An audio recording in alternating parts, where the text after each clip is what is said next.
Hey, hi to all of you. Welcome to your own channel Trade Independent. My name is Mayank. नमस्कार, आप सबका स्वागत है आपके अपने चैनल ट्रेड इंडिपेंडेंट पे। मेरा नाम मयंक है। आशा करता हूँ आप बहुत अच्छे होंगे और स्वस्थ होंगे। तो आज क्या रहा, एक्सपायरी डे था, तो मैंने कल भी बताया था कि एक्सपायरी डे जो रहने वाला है, उसी वजह से जो मेरी लास्ट साइकिल थी जो मैंने आपको दी थी हीरो जीरो साइकिल, उसने काफ़ी अच्छा काम करा। ये देखिए, यहाँ साइकिल बना और उसके बाद वन साइड फॉल आया। तो ये हीरो जीरो साइकिल हम बिल्कुल हवा में कभी भी हीरो जीरो नहीं करते। यहाँ पर जो भी हीरो जीरो होगा वो आपको येन साइकिल के साथ मिलेगा। और प्लस मॉर्निंग में अगर आप ट्रेड देखें, जो पहली टाइम साइकिल थी, उस टाइम साइकिल ने भी आपको एक अच्छा खासा प्रॉफिट दिया। ब्रीदर लेवल के नीचे थी और वहां से जाके वो सीधा सीधा अपने मेन वाइब्रेशन लेवल्स पर रुकी और उसके बाद वापस वहां से जंप लिया। फिर ये जो साइकिल थी ये पूरी रेंज बाउंड साइकिल रही। इसमें कहीं भी मूव नहीं आया, ना ऊपर की तरफ ना नीचे की तरफ। जहां पर भी अगर आपने यहाँ पर सपोज बाय कर लिया था या सेल भी कर लिया था, तो जहां पर आपने बाय करा था वहीं पर आपको लास्ट जो न्यू साइकिल जो मतलब नेक्स्ट साइकिल थी उसने एग्जिट करा दिया था। तो यहाँ बहुत ही छोटा आपको एक लॉस बेयर करना पड़ा होगा अगर आप काम कर रहे थे। लेकिन ये जो लास्ट साइकिल थी, ओवरऑल कोई भी इस समय एक्सपायरी में इंटरेस्टेड नहीं था। एवरीवन इज सेइंग कि एक्सपायरी बड़ी बोरिंग है, एक्सपायरी में कुछ नहीं होने वाला, सेलर्स की ही गेम है, सिर्फ जिन्होंने ऑप्शन राइट कर रखा है उनको अच्छा प्रॉफिट हुआ होगा। बट ये जाते जाते जो ये फॉल आया ना, इसमें काफी ज्यादा ऑप्शन राइटर्स के पैसे लग गए। ठीक है, तो हमें यहाँ पर पता रहता है कि कब क्या मूवमेंट आने वाला है और वो क्यों आने वाला है। अब यहाँ पर देखिए, मॉर्निंग से मार्केट ट्राई कर रहा था कि वो 18396 के ऊपर ट्रेड करे, पर वो 18396 के ऊपर सस्टेन ही नहीं कर पा रहा था। यहाँ पहली बार उसने एक अच्छा सा बड़ा सा ब्रेकआउट देने की कोशिश करी थी, बट उसके बाद वो देखिए यहाँ से कभी भी ऊपर जाने की कोशिश ही नहीं कर पाया। हाई नहीं रीच आउट हुआ तो वो ऊपर क्या जाता। उसके बाद वेरी नेक्स्ट कैंडल वापस उसको नीचे खींच के ले आई। तो ये एक फेक आउट की तरह आप इसको ट्रीट कर सकते हैं। और उसके बाद देखिए मार्केट वापस अपने लेवल्स पे आई, फिर उसने एक भेज दिया। तो मार्केट जब भी रेंज में होती है, मैंने लास्ट टाइम भी बोला था ये बात, कि जब भी मार्केट रेंज में होती है तो वो बेसिकली ब्रीदर लेवल और मेन लेवल्स के बीच में ही ऑसिलेट करती है। तो सिमिलरली यहाँ पर हमें देखने को मिला है वो ऑसिलेट सिर्फ इन्हीं दो चीजों में कर रही है। सेकेंड थिंग, मैंने कल आपको बोला था कि एक मार्केट गैप डाउन अगर ओपन होगा तो वो यहाँ जाके रुक सकता है, और देखिए वही हुआ, यहाँ रुका, फिर ऊपर गया, फिर वापस आया, फिर रुका, फिर ऊपर आया, फिर उसके बाद नीचे गया। तो ये ओवरऑल पूरा का पूरा सिनेरियो आपके साथ मैं पहले ही शेयर कर चुका था और वन डे बिफोर कर चुका था। आशा करता हूँ आप लोगों को पसंद आया होगा और आप लोग वीडियो को लाइक भी कर रहे होंगे और शेयर भी कर रहे होंगे। वैसे बहुत कम दिख रहा है मुझे कोई शेयर कर रहा है बिकॉज यहाँ पर जो व्यूज आ रहे हैं बहुत ही कम आ रहे हैं। चलो एनी हाउ, कोई बात नहीं। अब हम कल की बात करेंगे। कल के मैं आपको लेवल्स दूंगा गेन के, और टेक्निकली बाजार को थोड़ा सा स्टडी करेंगे, और एट लास्ट आपको टाइम साइकिल भी मैं दूंगा। चलिए अब चार्ट पे आते हैं और वहां पर थोड़ी सी एनालिसिस कर लेते हैं, और वहां पर मैं आपको बताता हूं कि बेसिकली अभी मार्केट में होने क्या वाला है। ओके, तो ये निफ्टी का चार्ट है। अभी फिलहाल जो निफ्टी है वो क्लोजिंग दी है उसने 18,343 पे। अब हमारे लिए जो इम्पोर्टेंट लेवल रहेगा कल के लिए जो हमें देखना है, वो सबसे पहले 18371, इसको अपने माइंड में रख लीजिए, 18375 इनफैक्ट। ठीक है, मैं 75 और 80 मतलब लास्ट में 5 हो या 0 हो उसी को ज़्यादा प्रेफरेंस देता हूँ, वही सबसे बेस्ट है। तो इसीलिए मैं अभी आपको ये 371 का लेवल है, आप बोलोगे 375 क्यों है, तो 375 इसलिए क्योंकि एक राउंड नंबर ही मुझे ज़्यादा बेटर लगता है। तो 18375 ऊपर की तरफ एक रेजिस्टेंस है, और नीचे आप देखेंगे तो 18299 है।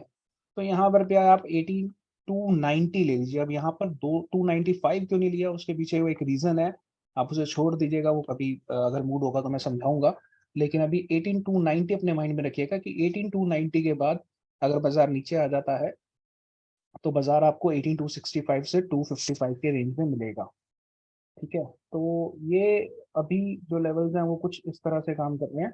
और ओवरऑल अगर मार्केट एक गैप डाउन ओपनिंग होती है, देखिए मार्केट बिल्कुल अपने breather sorry main vibration levels पे है। तो अगर gap down opening by chance मिलती है हमें, तो मेरा प्रेफरेंस, मेरे को जो लग रहा है कि बाजार एक बार यहाँ पर आके रुकना चाहिए 265 टू 250 के बीच में।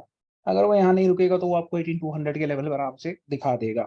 और अगर वो यहाँ पर रुकेगा तो एक बार को ऊपर आएगा, उसके बाद जो भी उसका मुंह बनना होगा वो मुंह बनेगा। और अगर ऊपर का मुझे अभी फिलहाल कोई ऐसा चांस नहीं लग रहा, वो क्यों नहीं लग रहा वो मैं आपको अभी दिखाऊंगा कि अभी फिलहाल मुझे ऐसा क्यों लग रहा है कि मार्केट ऊपर की तरफ जाने की कोशिश नहीं करेगी। कल भी थोड़ा सा मुझे फॉल ही दिख रहा है। और अगर बाई चांस सारी चीजें, मेरे सारे प्रिडिक्शंस फेल हो जाते हैं तो कोई इशू नहीं है। हमारे पास ऊपर का एक लेवल है, तो अगर गैप अप ओपनिंग भी होती है तो या तो वो 18371 के आसपास से टर्न अप लेगा, या फिर वो अगर बहुत ही बड़ा गैप अप करने की कोशिश कर देता है मार्केट, तो 400 टू 420 के बीच के लेवल से यहाँ तक गैप अप होने के बाद फिर नीचे गिरेगा। अगर यहाँ पर स्टेबल करता है, मतलब अगर बाई चांस उसने 18430, जो कि जो ये हमारा मेजर लेवल है, ये मैं आपको लास्ट टाइम की जितनी वीडियोस अगर आपने नहीं देखी तो प्लीज वीडियोस देखिए, उनमें समझा आपको समझ आ जाएगा। दिस इज आवर रूफ, ये हमारा रूफ होता है। और रूफ के अंदर ब्रेकआउट लेवल हमारा 18430 है। इसके ऊपर बाजार जरूर भागेगा, बायर्स के कंट्रोल में आ जाता है। 18430 के ऊपर सिर्फ और सिर्फ आपको बायर्स के कंट्रोल में दिखेगा बाजार। सिमिलरली यहाँ नीचे 18300 के नीचे हमें सेलर्स के कंट्रोल में दिखेगा। क्यों ऐसा मैं बोल रहा हूँ, क्योंकि ये अगर रूफ है तो ये यहाँ पर फ्लोर है। मतलब this is the strongest support and this is the strongest resistance. और जो इन दोनों के बीच में ये दो दो लेवल दिख रहे हैं आपको, these are the profit booking targets, आप बोल सकते हो प्रॉफिट बुकिंग लेवल्स हैं। और मैं अपनी वर्ड्स में इनको बोलता हूँ ब्रीदर लेवल। यहाँ पर मार्केट ब्रीद करती है और यहाँ पर आके वो सोचती है कि मुझे ट्रेंड को वापस ऊपर की तरफ खींचना है, या फिर मेरे को यहाँ से रिवर्सल लेना है, या मैं यहीं पर घूमती फिरती रहूंगी। तो इसलिए मैं यहाँ पर ब्रीदर बोलता हूँ, यहाँ पर वो सांस लेती है मार्केट। तो ये एक ब्रीदर लेवल्स है। तो अगर 18300 के नीचे जाएगा तो 250 255 के बीच में जाके अटक सकता है बाजार। और अगर ऊपर की तरफ निकलना शुरू करेगा तो 430 के ऊपर क्लियर ब्रेकआउट आ जाएगा। और यहाँ पर अगर मैं बोलूँ तो 370 के ऊपर, अगर 375 इनफैक्ट उसके ऊपर चलना शुरू होगा, तो आपको 417 430 की रेंज नजर आ जाएगी। मतलब 420 से 430 की रेंज नजर आ जाएगी।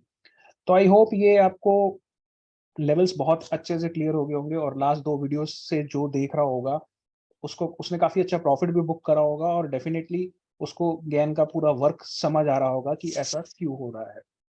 चलिए, आई आशा करता हूँ ये आपको अभी तक लेवल्स पूरी तरह से समझ आ गए होंगे, और आपको वीडियो पसंद आ रही होगी, और आपने अभी तक लाइक का बटन दबा दिया होगा, और चैनल पे अभी अभी आए हैं तो सब्सक्राइब का बटन भी दबा दिया होगा, और उसके साथ बेल आइकन भी आपने प्रेस कर दिया होगा, क्योंकि नई वीडियो का आपको नोटिफिकेशन टाइम पे मिल जाए। एक बार डिस्क्लेमर भी दे देता हूँ, we are not SEBI registered analyst, this video is only for educational purposes. Please consult your financial advisor before any kind of investment. Same disclaimer आपको इसी वीडियो की डिस्क्रिप्शन में मिल जाएगा, प्लीज उसे रीड कीजिएगा। और अब आगे चलते हैं, और अभी हम टेक्निकल एनालिसिस कर लेते हैं बाजार की, कि बाजार अब करने क्या वाला है। देखिए, अभी तक जो बाजार ने ऐसा कोई खास मूव दिया नहीं। तो जो हमारे पहले के हिसाब बने हुए थे, जो हमने पिछली वीडियो में भी बोला था, so this is a very important level 284 to 300। ये दो लेवल आप अपने पास जरूर रखिएगा। अभी बाजार ने 300 के लेवल को एक बार रीच करने की कोशिश करी है, 312 का यहाँ पर लो लगा हुआ है। बट ओवरऑल अभी 280 के नीचे हम एक अच्छा खासा फॉल देख सकते हैं, क्योंकि उससे पहले कुछ हमें दिख नहीं रहा एज पर एसएमसी कॉन्सेप्ट। और उसके बाद अगर हमें कुछ दिख रहा है तो बेसिकली वो कहीं इन लेवल्स पे दिख रहा है, 18,033 टू 17,969। तो अभी जो एक चेंज ऑफ ट्रेंड, मतलब बहुत माइनर चेंज ऑफ ट्रेंड है। वो क्यों बोल रहा हूँ मैं माइनर चेंज ऑफ ट्रेंड, क्योंकि यहाँ पर अगर मैं देखूँ, सो ये एक हाई बना था, और उसके बाद एक लो, और उसके बाद एक ये हाई, और ये पहली बार ये वाला लो 1 आवर के टाइम फ्रेम पे टूटा है। 1 आवर के टाइम फ्रेम पे जैसे ही ये टूट गया है, तो ओवरऑल अब मुझे यहाँ पर नजर आ रहा है कि ऊपर की तरफ अगर मैं देखूँ तो मेरे को यहाँ कहीं पर जो कल का हमारा रेजिस्टेंस था वहीं पर बाजार अभी हमें नजर आ रहा है। सो तो मार्केट में ऊपर जाने के, जो मैं आपको कल भी बोल रहा था, मुझे अभी भी बोल रहा हूँ, मैं अभी थोड़ी देर पहले भी बोला कि मेरे को गैप अप के ज्यादा चांसेस लग नहीं रहे, क्योंकि 400 424 पे ही बाजार, इससे ऊपर अभी तक उसका एक अच्छा खासा सप्लाई जोन बना हुआ है, और नीचे यहाँ पर एक डिमांड जोन यहाँ पर आपके सामने क्रिएटेड है। तो ये बहुत ही इंपॉर्टेंट लेवल्स हैं। अगर आप कल के लिए देख रहे हैं, इंट्राडे में अगर यहाँ कहीं पर मूव मिलता है तो देखेंगे। तो ये तो हो गया हमारा 1 आवरली चार्ट के ऊपर। अब हम आ जाते हैं छोटे टाइम फ्रेम के ऊपर। पहले देखते हैं कि आज हमें कहीं पर कोई हार्मोनिक पे, अगर आप ट्रेड करते हैं और आप हार्मोनिक को सीखना चाहते हैं, तो मैं हर रोज आपको एक पैटर्न सर्च करके बताता हूँ कि हमें इंट्राडे वो पैटर्न मिला था, तो हमने उसके साथ अगर हमने काम किया होता तो हमें क्या बेनिफिट होता। तो देखिए, अभी यहाँ पर क्या बेनिफिट हुआ मैं आपको अभी दिखाता हूँ। यहाँ पर हमारे पास जो आज सुबह का जो हार्मोनिक पैटर्न बना था वो ये बना था। ठीक है, एग्जैक्ट वही 86 80.88 के पॉइंट के पास खुला था, और आपके पास जो बाइंग अपॉर्चुनिटी बनी थी यहाँ पर, वो बनी थी 18380 से ऊपर। 18380 के बाद वो ज्यादा ऊपर नहीं गया, मार्केट सिर्फ 410 420 तक ही गया। बट ये आपको पहला एक अपॉर्चुनिटी मिला था ट्रेड करने के लिए हार्मोनिक पैटर्न के हिसाब से। ठीक है, अब हम दूसरा देख लेते हैं। अगर कोई और पैटर्न हमें, जैसे ये सेलिंग आई, तो इस सेलिंग को पकड़ने के लिए हमें कुछ मिला था या नहीं मिला था, तो डेफिनेटली यहाँ पर भी आपको एक बार वो ऑप्शन मिल गया था। तो वो ऑप्शन क्या था? वो ये ऑप्शन था। ठीक है, ये आपको एक बड़ा मूव दे गया। इनफैक्ट इसको जो रुकना चाहिए था वो 88.8 पे रुकना चाहिए था, बट 385 के नीचे आपको यहाँ पर एक ऑप्शन मिल गया था कि आप यहाँ पर सेलिंग में बन जाए। अगर आप ज्ञान को यूज कर रहे थे और ये छोटा सा एक टेक्निकल भी लगा लेते 3 मिनट के टाइम फ्रेम पे, तो 230 पे आपको वहां पर पता चला था कि क्या होना है। और उसके बाद बाजार, देखिए एकदम से जो फॉल आया, इतना बड़ा फॉल तो खैर एक्सपेक्टेशंस कम थी लोगों की, लेकिन अगर हाँ गेन को आप फॉलो कर रहे होते तो आपको वहां पर नजर आ जाता कि क्यों हमें वहां पर सेलिंग करना चाहिए था। क्योंकि ओवरऑल अगर कोई करता है इसको 385 पे सेल, तो वो अपना टारगेट देख रहा होता है ज्यादा से ज्यादा यहाँ तक 18351 तक, क्योंकि ये 1.17 है, इससे थोड़ा सा और ऊपर मतलब 335 340 के लेवल पे कर पाता, क्योंकि अभी मेरा मैग्नेट ऑन है, तो इसलिए अभी वो एग्जैक्ट लेवल में आपको नहीं दिखा पाऊंगा। तो ये आपको एक दूसरा अपॉर्चुनिटी मिला था हार्मोनिक के हिसाब से, अगर आप हार्मोनिक में काम करते हैं तो। अब देख लेते हैं कि हमारे पास कल के लिए कुछ हार्मोनिक में पैटर्न वैटर्न कहीं पर बन रहा है, कोई ऐसा व्यू कहीं पर कुछ बन रहा हो तो हम 15 मिनट के टाइम फ्रेम पे आते हैं और वहां पर समझने की कोशिश करते हैं। क्योंकि छोटे टाइम फ्रेम में हम इंट्राडे देखते हैं, 3 मिनट 5 मिनट के टाइम फ्रेम से आप इंट्राडे टाइम फ्रेम में जाके देखिए, वहां पर आपको बहुत ज्यादा इजीली पता चल जाएगा। और अगेन, मैं आपको तब भी बोल रहा था और अभी भी बोल रहा हूँ कि आप सिर्फ और सिर्फ अपना हार्मोनिक सॉरी हेकेनेशी कैंडल के साथ इसको एनालाइज में लाएं, तो आपको बहुत ही इजीली सारी चीजें मिलना शुरू हो जाएंगी। अब देखते हैं, यहाँ पर एक मेरे हिसाब से एक सेल पैटर्न स्टार्ट हो गया है बाजार का। और ये ओवरऑल यहाँ पर मतलब खत्म ही है। जैसे अभी 88.6 देख रहे हैं हम, तो कल के लिए हमारे लिए जो बहुत इंपॉर्टेंट लेवल रहने वाला है वो रहने वाला है 18,300 का लेवल। अगेन घूम फिर के हम वहीं पर आ रहे हैं, 18,300 से 18,280 का लेवल हमारे लिए बहुत इंपॉर्टेंट है। 18,282 18,300 का लेवल, हार्मोनिक भी उसको कंफर्म कर रहा है, और गैन भी वहीं पर आपको सपोर्ट दे रहा है, और एसएमसी कॉन्सेप्ट भी आपको वहां पर सपोर्ट दे रहा है। और अगर ये ब्रेच आउट हो जाता है तो 1.27 का लेवल जो आप देख सकते हैं वो आपके पास रहेगा 18,250 पे। अगेन यहाँ पर भी आपको गेन लेवल नजर आ रहा है। और उसके बाद आपको 1.618, अगर इंट्राडे बहुत ही बड़ा फॉल हम देखेंगे बाजार के अंदर, तो हम ये कह सकते हैं कि वो जो है वो 18,190 मतलब 18,200 के आसपास का हमें लेवल यहाँ पर देखने को मिल सकता है। तो ये हार्मोनिक लेवल के हिसाब से अभी हमारे पास ट्रेड बन चुका है। अब जैसे मैंने कल भी आपको समझाया था कि जो हमारे पास कल लेवल्स बन रहे थे, अपना क्या कहते हैं,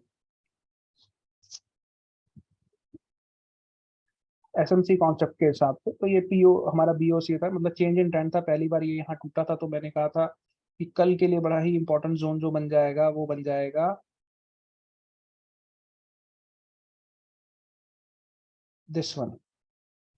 ये एक हमारे पास जोन निकल के आया था कल के लिए। सॉरी, ये तो आप देखिए ऑलमोस्ट बाजार ने आज वहीं पर एक बार 18419 के आसपास का टचिंग करा, और एक अच्छा खासा आपको फॉल मिल गया। अब फर्दर हमारे पास क्या सप्लाई निकल के आ रही है वो एक बार देख लेते हैं कि अब हमारी नेक्स्ट सप्लाई जोन हमें कहाँ पर दिख रहा है। तो नेक्स्ट सप्लाई जोन देखिए, अब ये हमारा लास्ट, यहाँ से हम गए ऊपर नीचे आए, और ये हमारे पास एक स्विंग लो हमें नजर आ रहा है यहाँ पर। ठीक है, तो ये आपका एक स्विंग लो नजर आया जिसका ब्रीच आउट हो चुका है, जो ब्रेकआउट हो चुका है। तो इसका मतलब अब मेरे को कहाँ पर सप्लाई मिलेगी? अब मेरे को सप्लाई मिलेगी यहाँ पर। ठीक है, कैसे मिलेगी एक बार आपको फिर दोबारा थोड़ा सा क्लियर करके समझा देता हूँ। देखिए, लास्ट टाइम जब मार्केट ऊपर जा रहा था, ऊपर गया, फिर यहाँ आया, फिर ऊपर गया, फिर यहाँ पर जैसे ही ये टूटा, तो हमने बोला चेंज ऑफ ट्रेंड हो गया, सीओटी हो गया, या फिर आप बोल सकते हो ब्रेक ऑफ स्ट्रक्चर हो गया। तो ठीक है, ब्रेक ऑफ स्ट्रक्चर हो गया, चेंज ऑफ ट्रेंड हो गया, तो मेरे को यहाँ से नजर आ गया कि मेरे लिए ये जो इस पर्टिकुलर लेग में चेंज ऑफ ट्रेंड अगर आपको समझ आ गया होगा, तो आपको इस पर्टिकुलर लेग के अंदर लास्ट बुलिश कैंडल देखनी है, एक मिनट दीजिएगा। लास्ट बुलिश कैंडल देखनी है आपको इस ट्रेंड के अंदर, और वो बुलिश कैंडल यहाँ पर है, ठीक है। सिमिलरली अभी हमने क्या किया, अब अगेन यहाँ से बाजार ऐसे गया, फिर ऊपर आया, फिर ये एक स्विंग हाई बना और ये स्विंग लो बना, और इस स्विंग हाई और स्विंग लो के बीच में यहाँ पर आके ये ब्रेकआउट हो गया। अब जब ये ब्रेकआउट हुआ तो इस ब्रेकआउट के अंदर हमें, इस पर्टिकुलर लेग के अंदर हमें बुलिश कैंडल ढूंढनी थी, तो वो बुलिश कैंडल हमें यहाँ पर मिली। तो अब हमारा जोन बन गया 385 टू 405। तो मार्केट को 400 से ऊपर जाने में बहुत दिक्कत आएगी, तो वो चीज हमें देखनी है यहाँ पर, कि वो चीज थोड़ा मुश्किल ही हो पाएगा, इसीलिए मुझे ज्यादा ऊपर की मूवमेंट नजर नहीं आ रही। और सेम सिनेरियो 1 आवर के चार्ट पे भी हमने देखा है। तो आशा करता हूँ एसएमसी कॉन्सेप्ट और आपको हार्मोनिक पैटर्न समझ आ गया होगा। तो अगर नहीं समझ आया तो वीडियो को आप 1 2 3 बार देख लीजिएगा। पैटर्न अभी यहाँ पर बना हुआ है जो कि एक्टिव हो चुका है, और अभी फॉल हमें और ज्यादा दिख सकता है। अब दूसरा क्वेश्चन आता है कि सर यहाँ पर अगर हम बात करते हैं तो हमें किस लेवल पे हम देख सकते हैं कि हमें एक बार डिमांड जोन मिलेगा। तो डिमांड जोन सर देखो, ये आपका लास्ट एक स्विंग हाई बना हुआ था जिसका ब्रेकआउट यहाँ पर आ गया। अब इस पर्टिकुलर जोन में हमारे पास दो जोन बने हुए हैं, ठीक है। फर्स्ट जोन इज दिस, यहाँ पर मैं इसको मार्क कर सकता हूँ, ये पहली सप्लाई जोन है जहां पर, सॉरी डिमांड जोन है जहां पर बाजार अभी रुका हुआ है। और उसके बाद हमारे पास जो बेस्ट डिमांड जोन होगा, मैं ये एक्चुअली हिडन डिमांड जोन है, यहाँ से उठ भी सकता है बाजार और नहीं भी कर सकता है, इसको फेल भी कर सकता है। लेकिन हाँ, मैं हमेशा बोलता हूँ जैसे इस लेग में जो स्विंग लो था वो यहाँ पर था, तो हम इस पर्टिकुलर जोन को बोलेंगे कि this is very important demand zone for me. मेरे लिए सबसे इंपॉर्टेंट 18,280 से 300, ठीक है। देखिए फिर दोबारा हम घूम फिर के वहीं आ गए, 18,280, 18,300, तो मल्टीपल चीजें वहां पर आ रही हैं, 18,282, 18,300। तो ये हमें अपने आप में बता रही हैं कि कल बाजार के लिए जो लेवल्स बहुत इंपॉर्टेंट होने वाले हैं वो 280 टू 300 होने वाले हैं। तो इसको बहुत ध्यान से देखिएगा, क्योंकि इसके नीचे बियर्स बहुत फास्ट आएंगे, बहुत एक्टिव हो जाएंगे, ठीक है। अब हम बात कर लेते हैं कल की टाइम साइकिल की।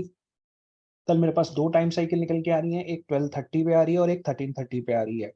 तो ये दोनों टाइम साइकिल आप मार्क कर लीजिए अपने चार्ट्स पे, और उसके बाद लाइव मार्केट में इसको देखिएगा कैसे काम करते हैं। थोड़ा सा इंटरनेशनल मार्केट को भी देख लेते हैं।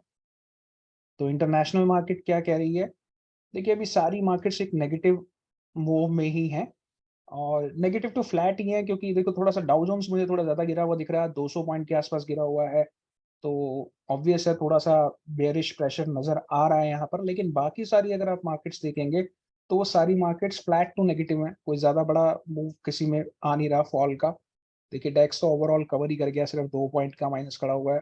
तो अगेन कल भी हमें फ्लैट टू नेगेटिव ओपनिंग देख सकते हैं। ये अभी हम जो वीडियो बना रहे हैं वो 8:50 पे बना रहे हैं। बाकी इसको मॉर्निंग में एक बार जरूर चेक कर लीजिएगा कि मॉर्निंग में क्या रहता है। और अभी अगर आप लोग SGX देख के खुश होना चाहते हैं तो 106 पॉइंट वो भी नेगेटिव है। बट अगेन मैं पहले भी कई बार बोल चुका हूँ, इसको मैं ज़्यादा भाव नहीं देता। तो मेरे लिए जो इम्पोर्टेंट है यहाँ पर, देखिए धीरे धीरे मार्केट्स थोड़ा थोड़ा रिकवर कर रही हैं। तो फ्लैट टू नेगेटिव ओपनिंग हो सकती है, उस ओपनिंग को हम एक बार मॉर्निंग में भी देख लेंगे कि ये क्या स्ट्रक्चर बन रहा है, यहाँ पर कितना नेगेटिविटी है और कितना पॉजिटिविटी है। उनसे आपको समझ आ जाएगा कि मार्केट कैसा आपको ओपनिंग देने वाली है। और अगर ज्यादा बात होगी तो फिर आप यहाँ से निक्की, हैंगसेंग, इनको भी सबको देख लेना कि ये क्या कह रहे हैं। देखो निक्की भी अभी -132 पॉइंट है, हैंगसेंग भी -72 पॉइंट है। तो ओवरऑल मतलब मार्केट सारी फ्लैट टू ओपन ही खड़ी हुई है, कोई ऐसा बड़ा हमें कुछ नजर नहीं आ रहा कि बहुत बड़ा फॉल आने वाला है या बहुत बड़ा राइज आने वाला है। तो आशा करता हूँ आपको वीडियो पसंद आई होगी। आज के लिए इतना ही। प्लीज वीडियो को लाइक करिए और शेयर करिए और व्यूज थोड़ा सा बढ़ाइए, और प्लीज कमेंट करिए। मैं आपको लास्ट टाइम भी बोल रहा हूँ कि मेरे को थोड़ा सा मोटिवेट करते हैं आपके कमेंट, पैसे वैसे तो नहीं मिलते मेरे को उसके, पर अगर आप ये चीज करेंगे तो मैं मोटिवेट रहूंगा आपको रेगुलर वीडियो देने के लिए। आशा करता हूँ आज का सारा काम पसंद आया होगा। Thank you, bye bye, take care.